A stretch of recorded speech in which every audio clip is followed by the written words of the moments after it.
poco de información sobre un aspecto que creo que vale la pena discutir, debido a que parece sencillo, pero hay muchas cosas que se hacen de una manera muy disímil entre productores y incluso hay ideas un poco equivocadas por parte de algunos veterinarios. El día de hoy voy a estar presentando información sobre que se refiere a una investigación que se hizo en la Universidad Nacional sobre prácticas de vacunación en bovinos en Costa Rica. La idea ¿cómo se llama?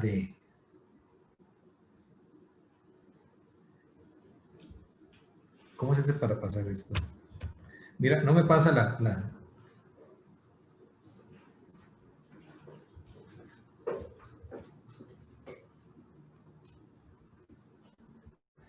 Muchas gracias. Disculpen la inconveniente. Bueno, la idea era conocer sobre las prácticas de vacunación en bovinos en Costa Rica y tratar de detectar los posibles problemas, no literatura, sino yendo directamente a los productores y tratar de emitir, si fuera necesario, algunas recomendaciones.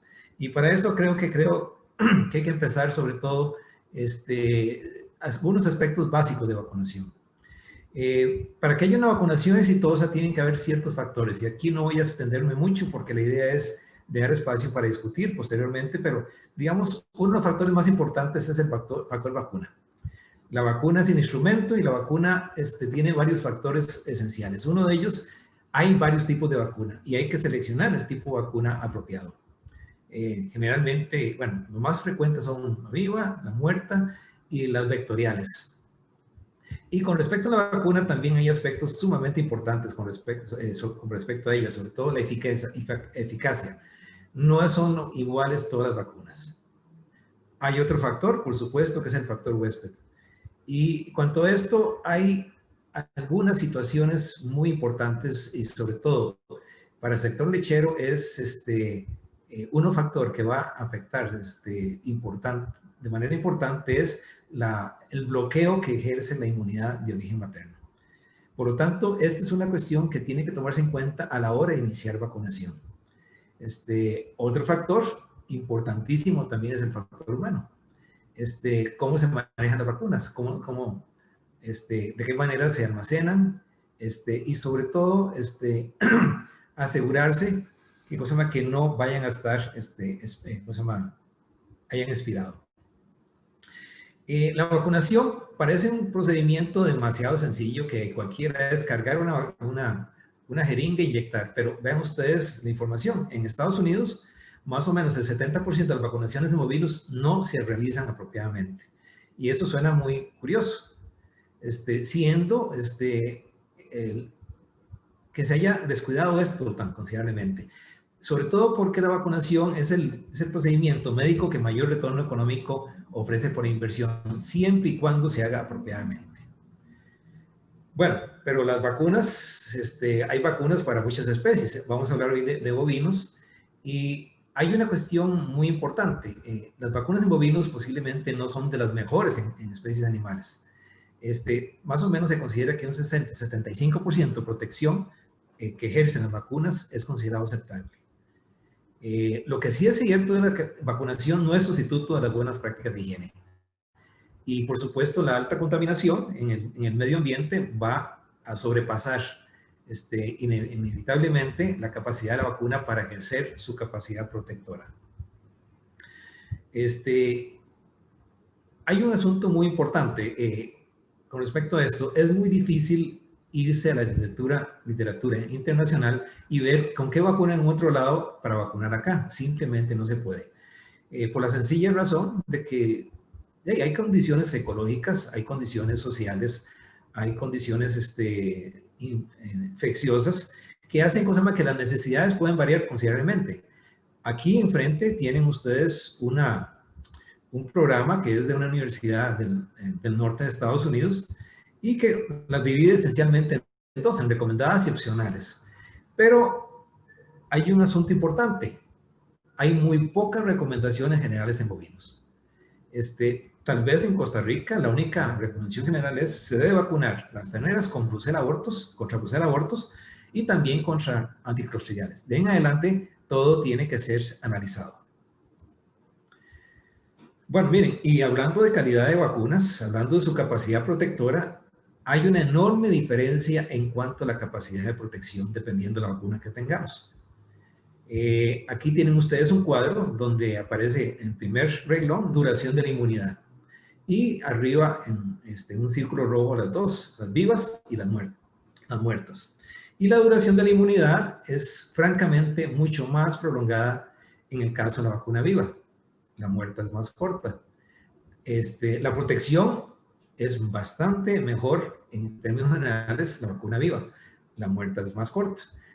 El tipo de respuesta que se genera también es más amplia con la vacuna viva, mientras que la muerta no tiene esa característica. Tal vez una de las más importantes características que tiene la vacuna muerta que la hacen muy útil es el hecho de que se puede usar incluso en animales gestantes. Y luego se puede utilizar con mayor seguridad en caso de que exista algunas dudas con respecto al estatus vacunal de los animales. Entonces, un punto importante que quiero hacer acá es, las vacunas vivas y las muertas no son intercambiables. Las vacunas vivas modificadas, así le voy a llamar, vacunas vivas modificadas, ofrecen una capacidad de protección superior y una duración de inmunidad también superior. Entonces, como les digo, las muertas, una mayor estabilidad al ambiente y se puede usar en animales gestantes, repito. Bueno, ¿de dónde sacamos la información? Esta información que les voy a estar refiriéndome un momento durante la charla, fue obtenida en una encuesta que se hizo con 94 productores de leche, con productores de leche. Y se hizo en San Carlos, en Zarcero, en Cartago, Coronado, y también aprovechamos la visita que hicimos al Congreso Lechero de 2017 que se realizó en Pedregal. La mayoría de las respuestas que obtuvimos fueron dadas por el propietario, pero hubo un 25% también que nos respondió el encargado, sobre todo cuando se dan las condiciones de que el propietario no sabía muchos detalles con respecto a cómo se llevaba este procedimiento. Llama la atención que como que fue uniforme, que la gente tenía claridad con respecto al manejo de las vacunas. Transporte en hielo hasta la finca, muy alto, 87. Nos dijeron que mantenían en hielera la vacuna durante la aplicación, 91%, y que usaban aguja desechable durante la aplicación. Era bastante llamativo.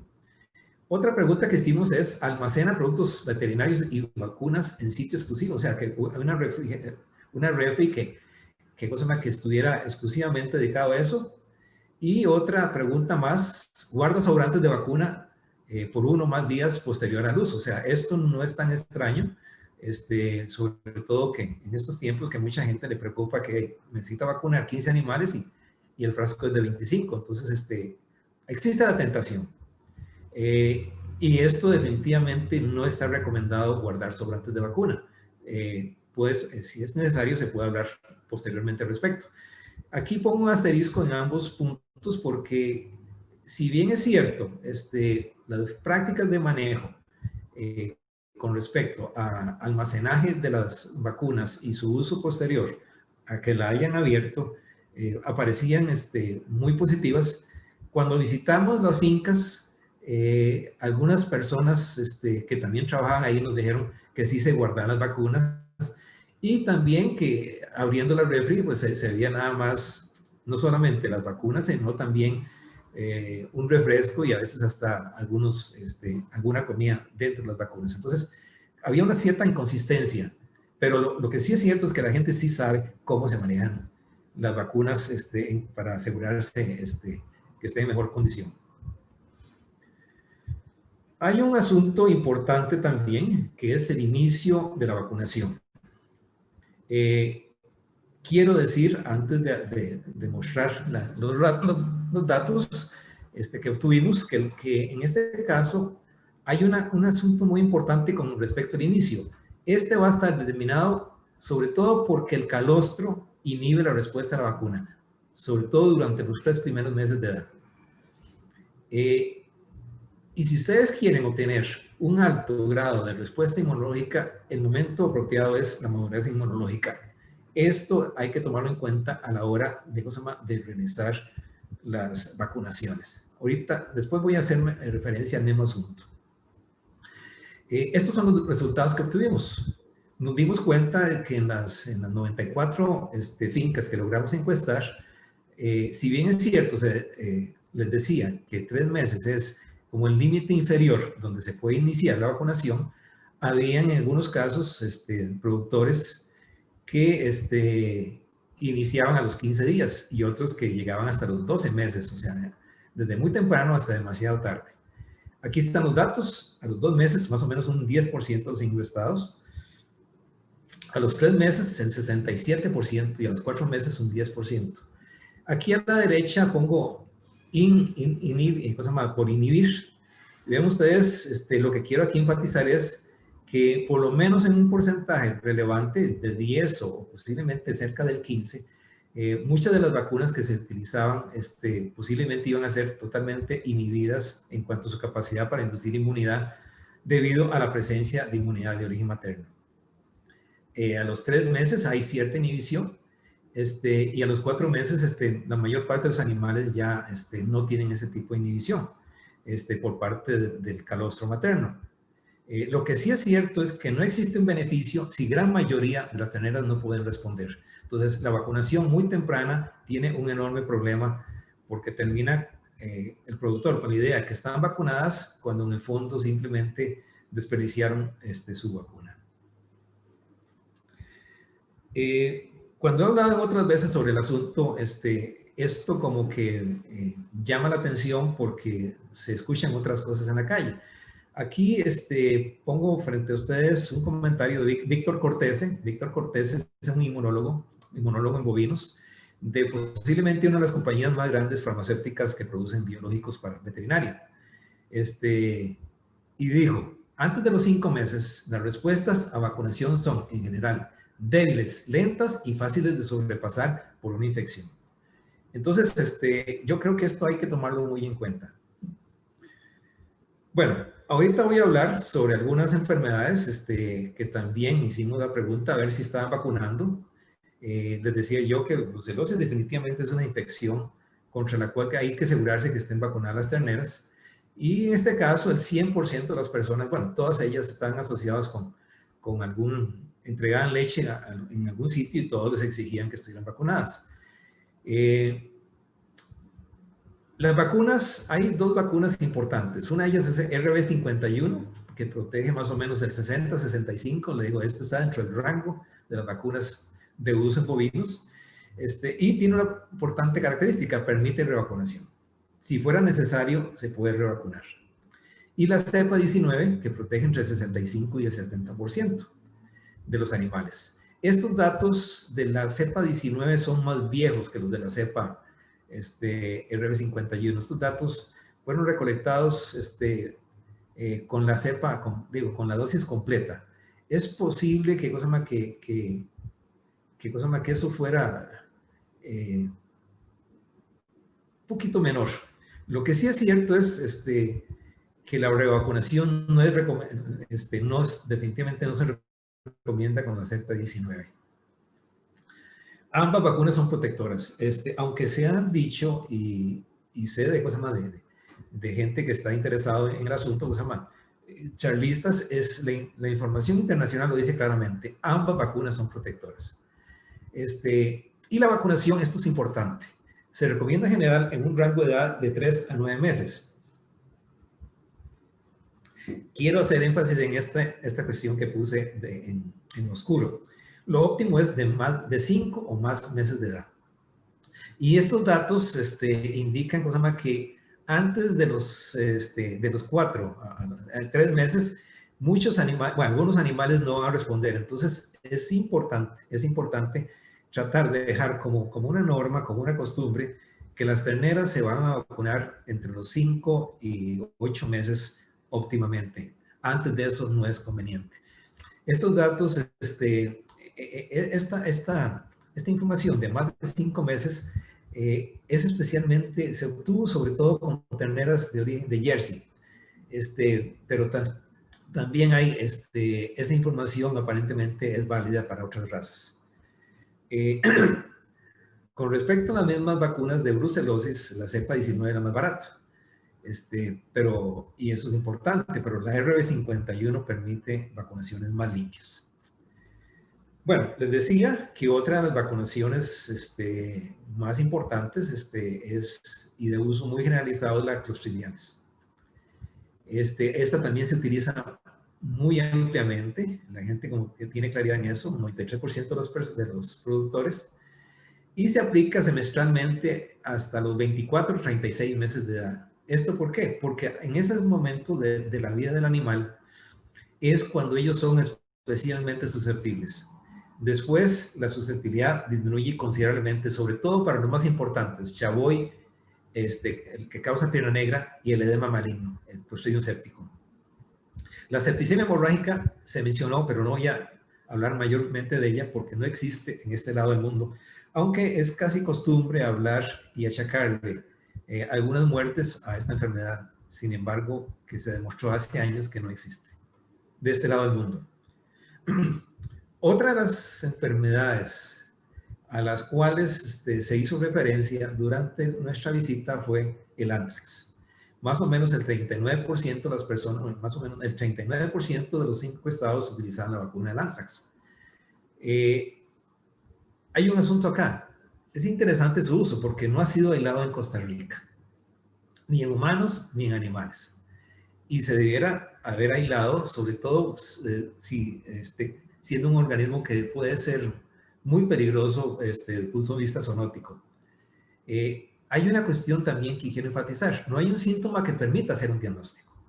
Y en eso algunas personas, inclusive colegas también, han insistido que ellos están seguros que lo vieron, pero simplemente porque han visto ciertos tipos de síntomas. Pero, por ejemplo, salida de fluidos sanguinolentos o sangre que no se coagula por orificios, que no hay rigor mortis, o sea, que el animal no se llega a poner duro.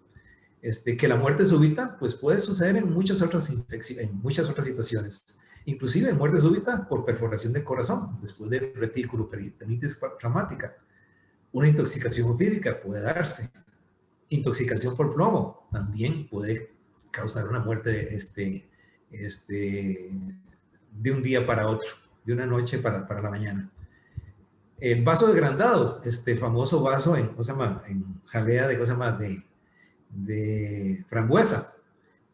Eso el vaso agrandado, también se dan hemoparásitos. En otras palabras, hay mucha tradición de hablar de anthrax y no hay evidencia que anthrax sea un problema. Y con esto estoy diciendo muy claramente, no hay evidencia y es importante que la gente trate de establecer, porque es un gasto. Ese es el punto tal vez que quiero hacer. La utilización de anthrax, no hay evidencia que sea importante como causa frecuente, y si fuera en algún sitio, pues valdría la pena que se hiciera un hallazgo, un diagnóstico. Con respecto a anthrax, hay un asunto importante. Han habido bastantes casos donde se ha diagnosticado porque se lleva una muestra de sangre al laboratorio del animal muerto. El gran problema es que en el animal muerto, casi desde inmediato que el animal muere, a partir del intestino empiezan a migrar ciertos organismos, sobre todo que estoy poniendo aquí, el Clostridium perfringens, y la morfología es muy similar, sobre todo cuando se utilizan tinciones que no son apropiadas. Y en ese sentido, estoy consciente que han habido diagnósticos utilizando las tinciones que no son las apropiadas, porque lo que están buscando es bacillus, o sea, serían como tuquitos alargados de bambú, que ahorita les voy a mostrar, por cierto, una fotografía. Y esa situación, tomar muestra del animal muerto, y llevarla al laboratorio, unas gotitas de sangre, no es una manera, sobre todo si no se tienen las tinciones apropiadas. Este organismo es una bacteria que es muy fácil de diagnosticar. La Escuela de Medicina Veterinaria tiene una manera de diagnosticarlas de la Universidad Nacional sin ningún problema, pero lo importante aquí es no tiene que caerse en una situación de peligro, porque unas gotas de sangre yugular, o sea, simplemente punzando, cuando el animal está todavía vivo, con solo que ustedes obtengan unas gotas de sangre en una jeringa y luego la tapen y se envíe en frío, eso sería más que suficiente para hacer el diagnóstico, hacer un diagnóstico. Vean ustedes, aquí es la fotografía que les me refería, a la izquierda, ustedes tienen Bacillus anthracis, causa de anthrax, a la derecha este invasor, Clostridium perfringens. Y sobre todo las de abajo, vean ustedes, cuando se utiliza la tinción apropiada, pero es importante que sea la tinción apropiada. Ven ustedes la espora, que es una estructura para resistencia. Es muy diferente la espora del anthrax a la izquierda de la espora del Clostridium perfringens a la derecha. Y por supuesto, si se tiene una tinción para cápsula, esto va a ser mucho más claro el diagnóstico. Ven ustedes, la cápsula es como una cubierta de polisacáridos, de carbohidratos, que va también a ser muy importante en virulencia, y no la tiene el Clostridium perfringens, sí la tiene el anthrax. Bueno, otro asunto importante es el aborto a la hora de hablar de vacunas. Y a la hora de hablar de vacunas, hay un asunto importante.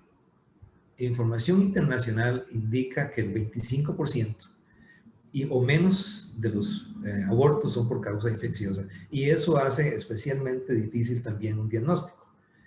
El asunto es, ¿cómo se llama?, que se habla muchísimo, casi que se ha hecho costumbre en los últimos años de cuando hay un aborto, piensan esencialmente en 3 enfermedades, en 4.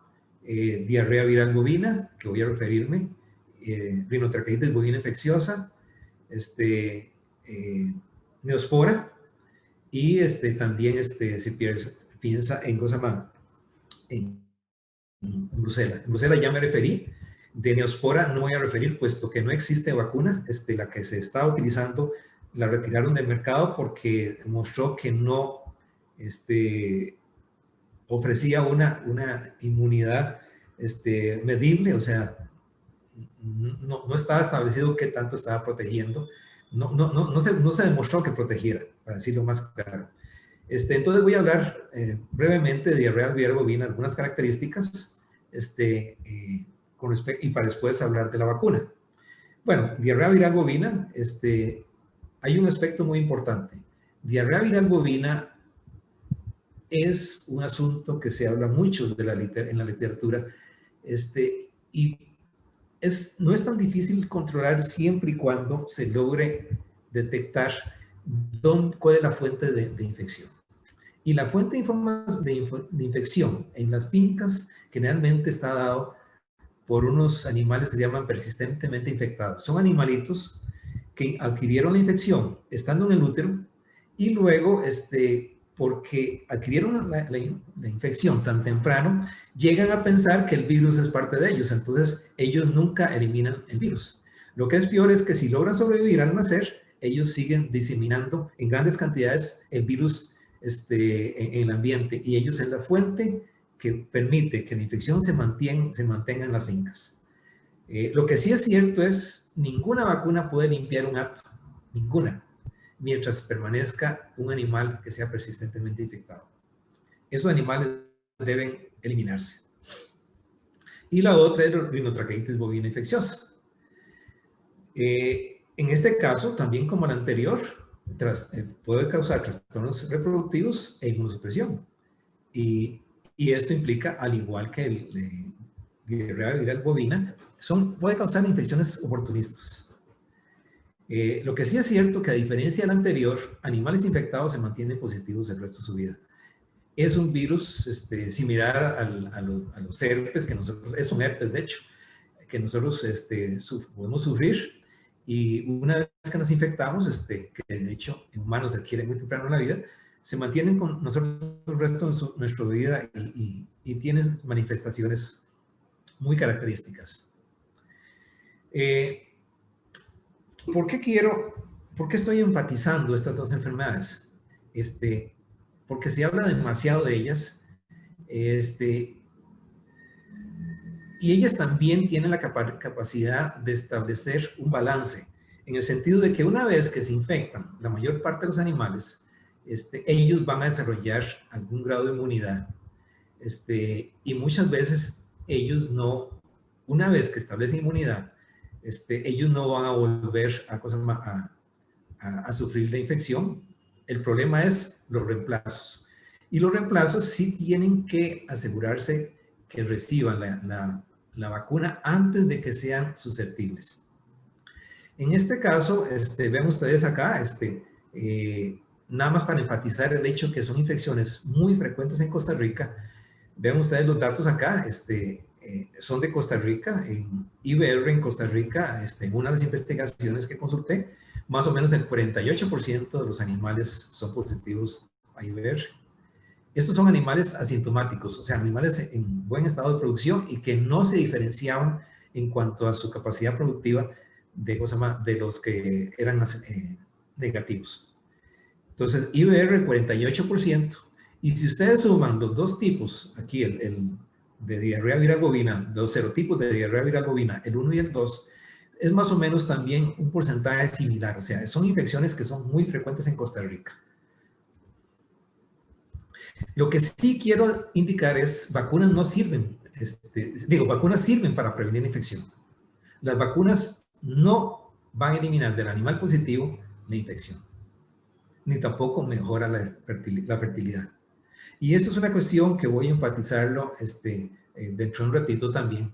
Entonces, una vez que el animal es positivo, la vacunación no tiene ningún sentido de aplicarse y es un desperdicio de dinero.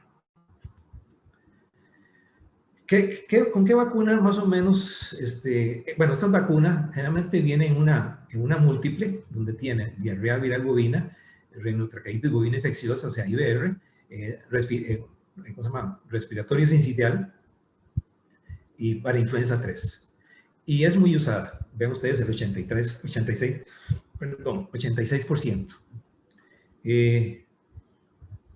Hay un asunto que es francamente preocupante. Es que la vacuna viva y la muerta se han utilizado como si fueran exactamente iguales, o sea, como si fueran capaces de ofrecerles a ustedes el mismo grado de protección. Y eso no es así. Solo la vacuna viva modificada, la viva, es capaz de proteger contra las manifestaciones reproductivas. La muerta no es confiable en prevención de problemas reproductivos. Bueno, la muerta, ¿y qué con la muerta? Bueno, la muerta solo protege contra manifestaciones leves. ¿Cuáles son las manifestaciones leves? Fiebre, anorexia, secreción nasal, depresión general del animal, pero es una cuestión transitoria. Eso sí puede ayudar las vacunas muertas, porque la cantidad de anticuerpos que inducen las vacunas muertas es baja, no es suficiente para proteger contra las manifestaciones reproductivas, que son las que a ustedes generalmente les van a interesar más. ¿Para qué sirven las muertas?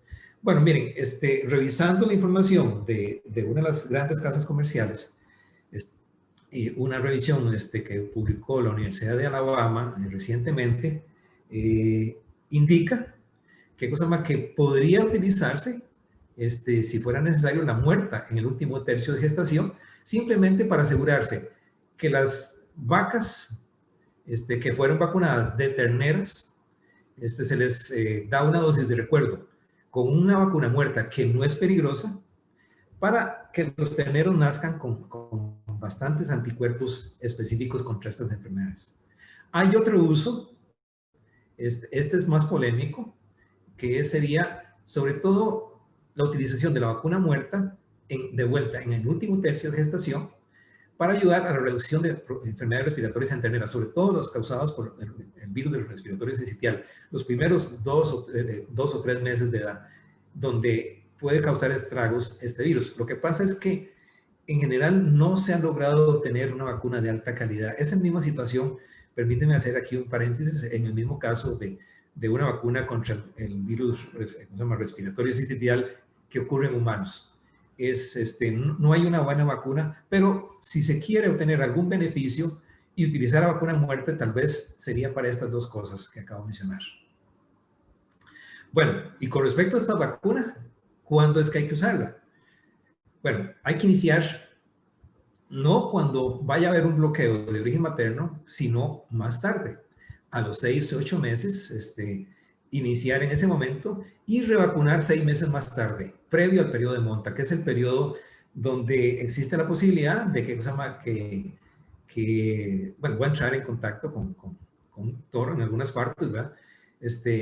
Y que también el animal es más susceptible para infectarse. Entonces, las terneras, en las novillas, en otras palabras, deben vacunarse en un momento antes del periodo de máxima susceptibilidad y antes del periodo donde va a tener el máximo beneficio. Entonces sería las 6 meses y a los 12 o 14 meses, de manera que esa finca tendría las terneras constantemente que van a renovar el hato con alto índice de protección. Y aquí hay una cosa que quiero mencionar. Las vacas, en las fincas positivas donde los virus están circulando, el hecho que el virus ande circulando más bien va a servir para que eso constantemente se estén revacunando de una manera natural. Eso es exactamente lo mismo que sucede con otros virus. Con el COVID no es así, pero pues, digamos, con otros virus es exactamente el mismo caso. Puedo mencionar ejemplos, pero tal vez si es necesario después lo hago.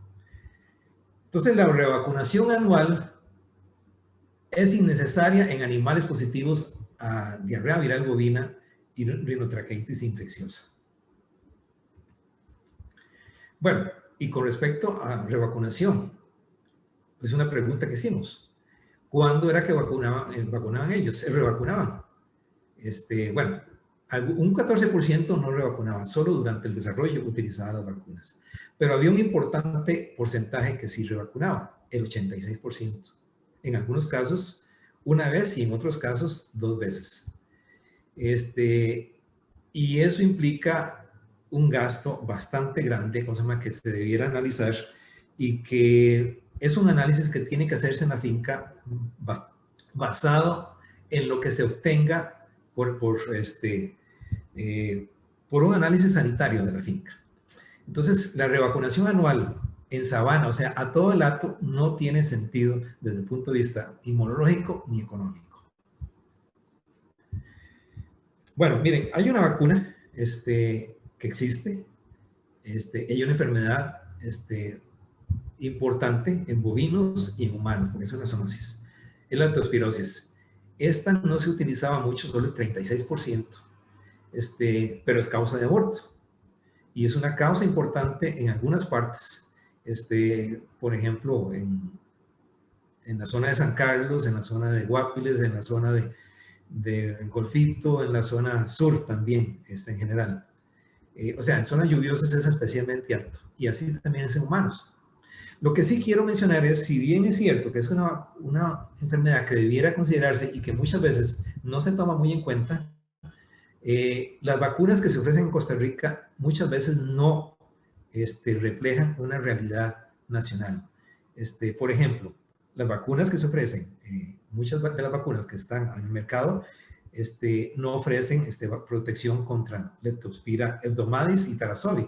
Y en un estudio que hicimos en San Carlos, hace unos años, encontramos que eran las que más frecuentemente se encontraban en bovinos de leche de la región. Y esto es un estudio que se hizo junto con Dos Pinos hace unos años y que sigo retomando porque creo que vale la pena considerar esa información. Vean ustedes acá, abajo, Tarazovi hebdomadis, en abajo. Y si ustedes se dan cuenta, van a ver que otras que sí tienen las vacunas de origen norteamericano, como la Harco, la Copenhague, la Iteromorrhagi, son menos frecuentes en Costa Rica. ¿Qué es lo que estoy diciendo esencialmente? Si ustedes quieren, si ustedes se dan cuenta que tienen problemas con leptospira, y es una enfermedad que debe siempre tomarlas en cuenta, ustedes deben establecer cuál es el serotipo, el bicho que está circulando. Y eso se hace relativamente sencillo, lo puede hacer el SENASA por medio de la prueba de MAT. Entonces, ¿qué es lo que estoy diciendo?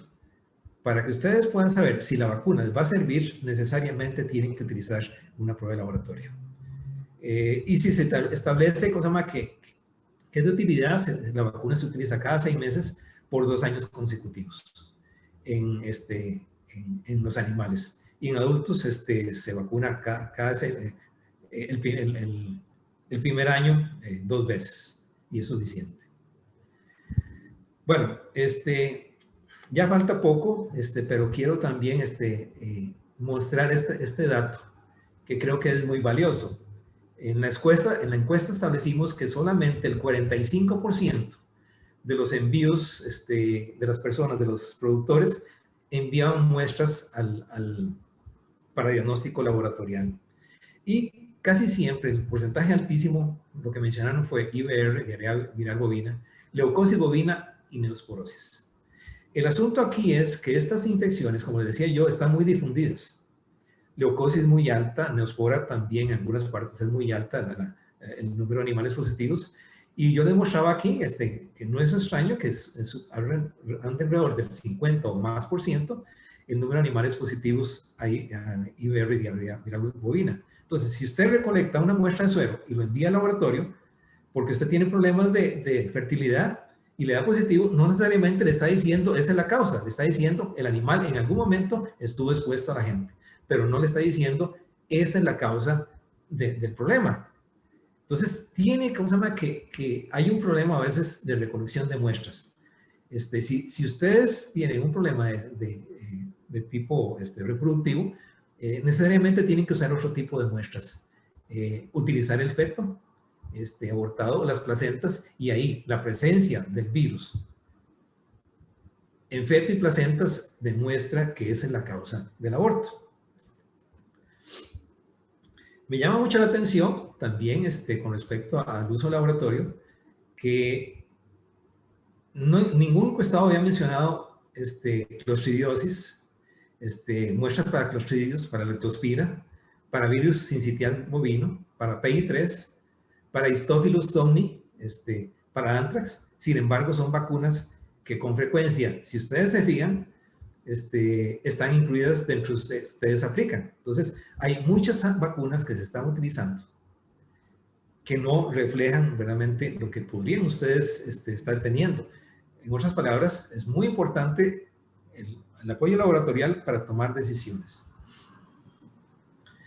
Miren, hay otro asunto también que quiero mostrarles a ustedes. ¿Quién toma las decisiones? Eso es un resultado de encuesta. Cuando nosotros fuimos allá, nos dijeron que el veterinario, un poquito más del 50%, solo el ganadero, y nos dijeron que era por tradición. Ellos siempre lo habían hecho de esa manera. Y un 20% no respondieron. Pero cuando nosotros comparamos qué hacían los que decían que seguían recomendación del veterinario y qué hacían los que decían que era por una tradición que venía de padres y abuelos, las prácticas eran iguales. Entonces da la impresión de que si bien es cierto, hay veterinarios que visitan, hay ganaderos, cosa más que tienen mucha experiencia, las vacunas van cambiando. Entonces da la impresión de que muchas decisiones las toman en caliente, como dicen, cuando llegan a la farmacia y piden una vacuna para reproductiva, por ejemplo. Entonces ustedes pueden recibir una vacuna que muchas veces no es lo más conveniente en ese sentido. Entonces, como conclusiones ya, productores y veterinarios conocen el manejo que las vacunas deben recibir. Los porcentajes eran altos. La gente sabía que había que mantenerlas, por ejemplo, en hielo. Pero hay mucha dispersión. O sea, ¿qué es lo que piensan a lo ancho y lo largo de Costa Rica, en la producción lechera? ¿Qué tipo de vacunas son más protectoras? ¿Cuándo iniciar la vacunación? ¿Son necesarias las revacunaciones? Y tal vez una pregunta bastante importante. ¿Estará causando pérdidas en la finca alguna enfermedad? Porque, repito, la positividad, el hecho de que ustedes tengan una muestra positiva en suero, se muestran, colectan sangre y el suero lo envían, no necesariamente la causa. Entonces, ahí es importante que también ustedes exijan una guía de parte de los asesores, bueno, qué muestra es conveniente para demostrar que el caso, que estos abortos son producidos por un agente. Luego hay un costo-beneficio, ¿verdad? Si se deja, si se permite, ¿cómo se llama? Hacer un análisis, el costo y beneficio de lo más importante. Entonces, ¿puede la vacunación disminuir las pérdidas? En ese sentido, el tipo de vacuna es central. Porque si ustedes establecen, por ejemplo, que ustedes tienen un problema de diarrea viral bovina, pero están utilizando una vacuna muerta, la posibilidad de que les esté dando verdaderamente un costo, un beneficio por el costo que están teniendo ustedes es muy baja. Hay un asunto también, por supuesto, emplear vacunas reconocidas y de casas comerciales que controlen la cadena de frío. La cadena de frío. No todas las casas comerciales son especialmente exigentes en eso y ustedes son los que pagan, ustedes son los que deben exigir. Y en ese sentido, las cadenas de frío, hay diferencias, porque me consta, entre casas comerciales que las distribuyen aquí en Costa Rica y ustedes deben exigir el mejor manejo posible. Quiero enfatizar que el apoyo laboratorial adecuado permite enfrentar desafíos sanitarios y el uso de vacunas, un uso eficiente de vacunas. La vacunación perinatal y la revacunación anual de todo el acto representan gastos innecesarios y en ocasiones hasta peligrosos. Yo creo que esto es una cuestión que sí vale la pena discutir, porque que se ha hecho frecuente escuchar vacunaciones en momentos donde el animal simplemente no va a ser capaz de montar una respuesta inmune suficientemente fuerte. Ya para terminar, no puede haber una recomendación única para todas las fincas. Es necesario que el ganadero, cuando quiera, cuando esté decidido a mejorar la situación sanitaria de su hato, pues haga un análisis. Y por supuesto, tiene que apoyarse en el laboratorio para tomar esa decisión. Y hay un asunto también importante que quiero decirlo bien claro. Es una responsabilidad que el veterinario debe asumir. Bueno, y con esto yo creo que termino. Espero no haber hablado demasiado rápido. Y pues si gustan, tienen alguna pregunta, pues yo trataré de contestarla. Muchas gracias.